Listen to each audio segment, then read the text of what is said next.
Hey everybody, Chris with Killer Arcade Games here. Today I'm going to be reviewing my Sinden light guns. Yes, I finally got my Sinden light guns, and I got not one but two Sinden light guns.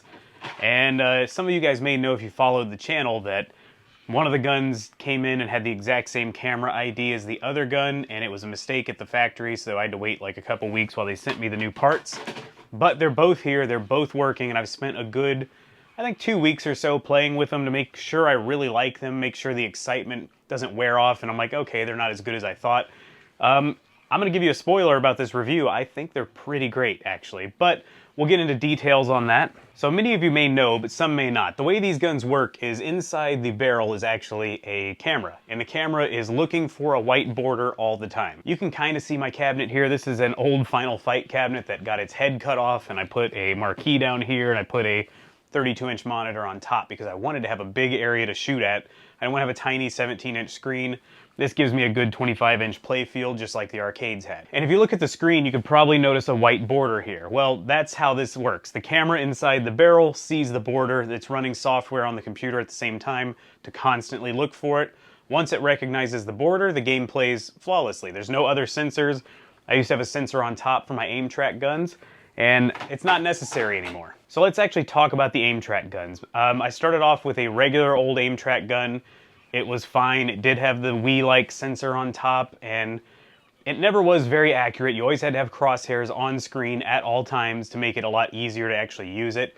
It felt more like you were playing with a Wiimote, and when you calibrated the gun, you pretty much had to always play in that exact spot, and it usually had to be pretty far back from the monitor, and it was just not that great in general of an experience.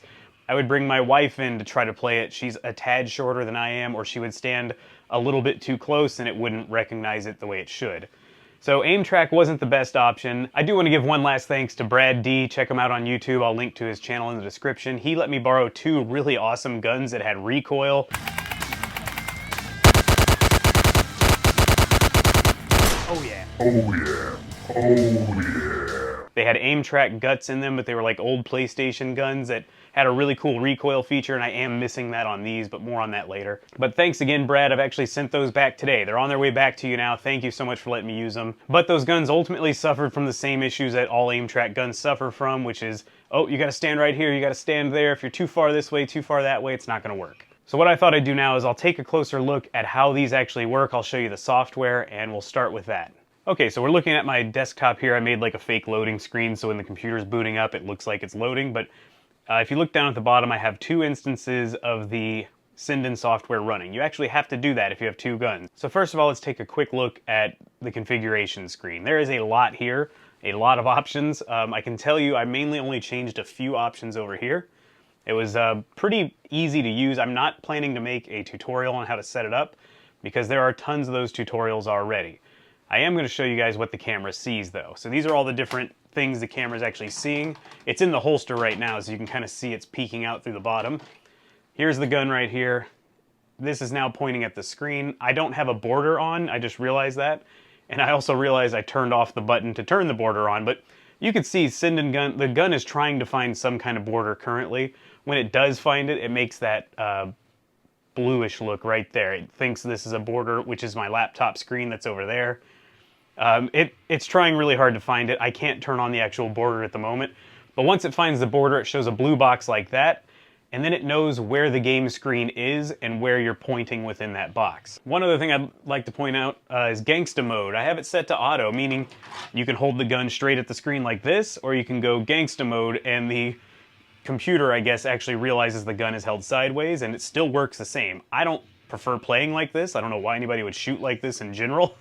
This is the way you're supposed to shoot a gun, but if you want to look cool and do some gangsta mode, you can do that too. These are some preset options down here: bright sunlight, big border, blue border, whatever. I didn't really mess with all that because I got mine working pretty quickly. However, this room does have a lot of bright sunlight coming in. If you look over here, this is where this window is always open, essentially. My cat sleeps right there in the window. She kind of runs the house, so I'm not going to force her to not be able to look outside. I like her to be able to look outside anyway. I was also a little worried about this marquee. This is a light-up CarnEvil marquee. I know marquees are supposed to go on top of the cabinet, but I wanted to have some kind of marquee. I'm not that great of a woodworker, so I just put it down here, and I think it works out well. It's a pretty bright marquee, but it does not trick the Sinden gun. But you're looking at it here, and still it doesn't even consider it a screen of any kind, so that's good. It doesn't interfere, thankfully. Beyond that, there's more deep options here that I didn't have to touch, thankfully. Button assignment. So this is where I actually turned off the border button, and I did that because it's actually quite distracting. I don't want someone to pick up these guns. You know, I have a guest over. Say I have a guest over. I don't want them to pick up this gun and hit the wrong button, which is normally that button. And then it activates the border, and then it starts messing up everything, and they're going to say, oh, what did I do? And then they're not going to want to play it, because they're like, I don't want to mess anything up, let's leave it alone. This is the recoil screen, by the way, and I don't have recoil guns. I do regret not buying recoil guns. But that's pretty much the overview for the software. So when my PC boots up, it actually launches both gun instances down here automatically, and it launches Big Box, which is great because I don't have to do anything. I still just flip the switch on my cabinet and it powers up, it boots up, it launches all the software needed, and it's ready to play just as if it were a real arcade cabinet. You go into your game selection and you can start playing right away. I do also want to mention the bezel pack. Since this is a widescreen monitor, this may not be an issue for you if you're running like a 4x3 monitor, but this is a TV, it's a 32-inch TV. So I didn't want to have black bars on the sides, and Sinden actually had a great idea of putting together a bezel pack. So it adds art for the game that you're themed on the sides, but they went ahead and just attached the white border in it. It also gave you options for different art brightness, different art sets in some cases. Other than the bezel pack, one other important thing to mention from Sinden is they include a file that lets you drop into MAME. You have to edit the MAME.ini file, but what that does is it tells MAME that this gun is this code, this gun is this code. So basically, if you've ever set up any kind of controls in MAME, you may know that when you restart your computer, or maybe you unplug something and plug it back in, MAME sometimes no longer recognizes that controller, and you have to go back in and set everything up again. But with the file you drop into MAME, you really don't have to worry about that anymore, and I'm able to just keep everything set as is, and it always remembers it, which is a massive plus. Now let's talk about the build quality. They feel light. They're very lightweight, which is probably a good thing, I guess. You don't want to be holding a heavy gun, but they feel about the same as my old aim track gun.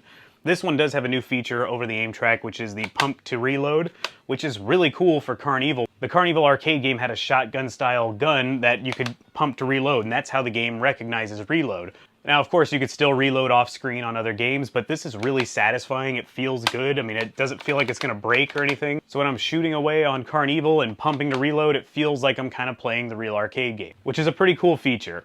The buttons feel good. They don't feel cheap or anything. I don't think they do. The trigger feels pretty good. It's not as clicky as I thought it would be, but that might actually be a good thing. I don't know. I don't see it breaking on me, and I sometimes get kind of rough with it when I'm trying to shoot stuff quickly. I'll just do this, and it doesn't feel like it's going to break, which is a bonus. And I did see the inside of the gun. I'll put a picture on the screen when I had to replace the camera.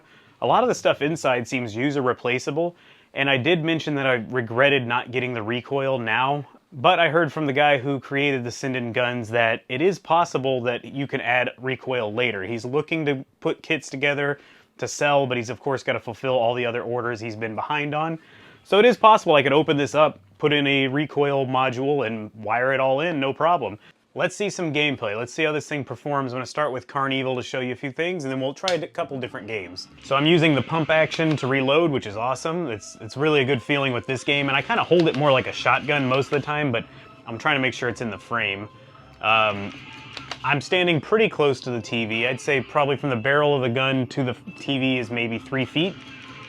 About where I would stand back from most arcade cabinets, but you can also go even farther back, no problem. In fact, I think it probably works better if you are a little farther back.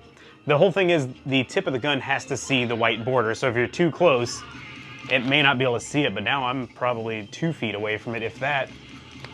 And I'm able, oh, see, it's not seeing it there, so I gotta back up a little. So I think about 3 feet, depending on how large your monitor is a good amount. All right, let's go to the classic Area 51. Everyone loves Area 51, including my wife. And so I'm gonna hold it more like an actual gun this time. You can kind of see how well it's working. I'm able to hit just about everything I'm aiming at, which is great. I'm not a marksman or anything, but you know, still, let's see, hit that. And I've been comparing this by going to actual real arcades and playing their light gun games to make sure it feels the same, and I really think it feels about the same.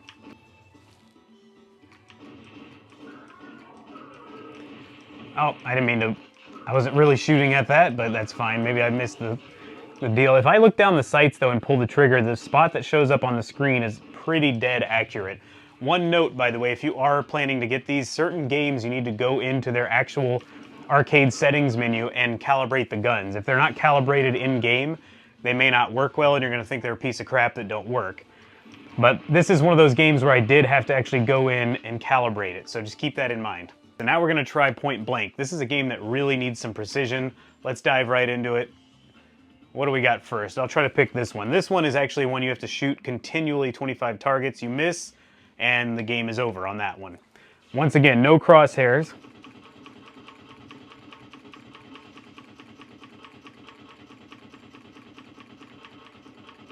Got them all, no problem. Let's do another stage really quick. This one's really fast. There's a lot of ninjas popping up. You got to shoot them all pretty quickly. It was always kind of difficult to hit them all with the aim track gun to be fast enough. The aim track guns were not very quick at tracking. And it starts getting more crazy as time goes on. I love that I can play with no crosshairs. I probably said that 10 times in this review, and I may have edited some of it out, but I truly am excited about that. That's a big bonus for me. Here's a game that I've always loved. It didn't use light guns, it used positional guns with potentiometers in it, but works the same. These do have crosshairs on screen, but that's just because that's how the game works. It has crosshairs built into it. So much fun to play. This is when I really wish I had the recoil version though, so I could have all that. If you want to shoot the CDs, the button on the side can do it, or I set it up to where you can just use the pump action on the bottom to shoot CDs also. Such a fun game to play, especially with these new guns working so well. Let's see how many times I can shoot this poor cat. All right, 1, 2, 3, 4. Ah, good enough. All right, we'll try one last game. Lethal Enforcers is one that a lot of people remember and love. So this one feels very accurate on this game. I'm able to just fire at everybody and get them, not kill the cop, hopefully. I usually even try to get headshots on here. Ah, missed that one. Ooh, gotta reload, get that. Yeah, let's do this. Oh, killed that lady. It's all right, she got in the way. Ooh, he almost got it too.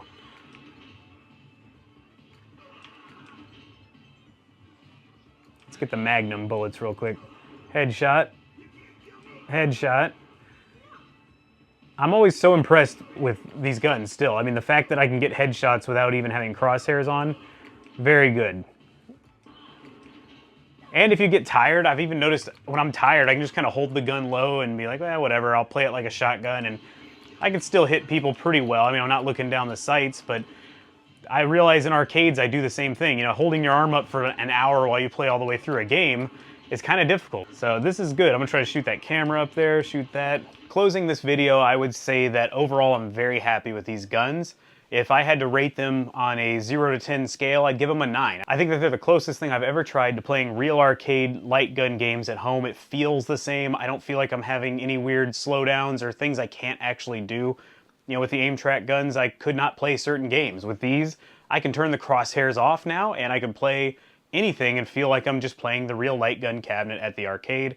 I've never had any weird glitches where it just doesn't work. That would sometimes happen with aim track. That has not happened with these in the couple of weeks I've been using them. The software has not crashed while I've been playing a game, meaning it's not reading with the gun anymore. None of that's happened. It seems very stable. I also love the fact that there's no sensors on the TV. It gives a more cleaner look. I know Gun for IR has like a 3 sensor setup, which adds more wiring and adds all this stuff. There's no wiring to this other than plugging in the USB to the computer. Now, of course, you do have that white border, but eventually I don't notice it anymore. It doesn't really bother me since it's just around the outside of the gameplay screen. I love that I never have to turn it off and on. That's a huge bonus. So with every product, there's gonna be some downsides. Well, some of them are obvious and some of them aren't with this. I would say right now, one of the biggest drawbacks to these guns is if you order it, you may be waiting almost a year to get them like I did. One other problem is the setup process. I've heard it can be a real headache for some people. Like I said, I spent maybe an hour getting mine dialed in. I was getting frustrated, I won't lie to you. I was not happy with it at first. I was about to say, screw these guns, I'm gonna sell them for a profit on eBay or something. Once I got it dialed in, I was like, oh, this is amazing. I'm not going back to aim track probably ever again. One final drawback to the Sinden guns is you still have to activate the white border on non-MAME emulator. So if I want to play like a Sega emulated game and I have to use the Supermodel emulator, I still have to activate the border. Now there may be something I'm not aware of yet, but as far as I know, you still have to activate the border. And that's a problem for me because I really like to build my cabinets, and I know they're just Arcade 1-Up mods. All you purists that may be seeing this are making fun of me, but my Arcade 1-Up mods are built in a way where you can flip the power switch on. Anybody who doesn't know how to use it, I could say turn it on, wait a second, and you'll figure out how to play it, no problem.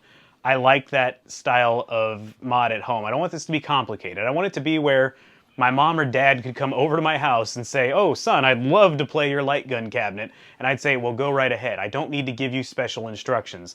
Pick up a gun, press start, and start shooting." It's that simple. And that's how I like my mods to be. And if you're having to activate a border, or like I said earlier in the review, if someone accidentally activates the border and gets confused, people get flustered and they don't want to mess with this stuff. So keeping it simple is the way I love it, and unfortunately, Sinden light guns aren't that simple in all scenarios. But overall, I think they're a great buy if you have a light gun cabinet or you want to have a light gun cabinet. Just know you're going to wait a while to get them, at least currently. Maybe that'll change in the future. Maybe they'll get caught up and they'll be able to just ship these out the next day if you order them. But until then, you're going to be waiting a little while. Well, I really hope you guys enjoyed this review. I hope it was helpful, and if it was, please give me a thumbs up. Please consider subscribing for more arcade content.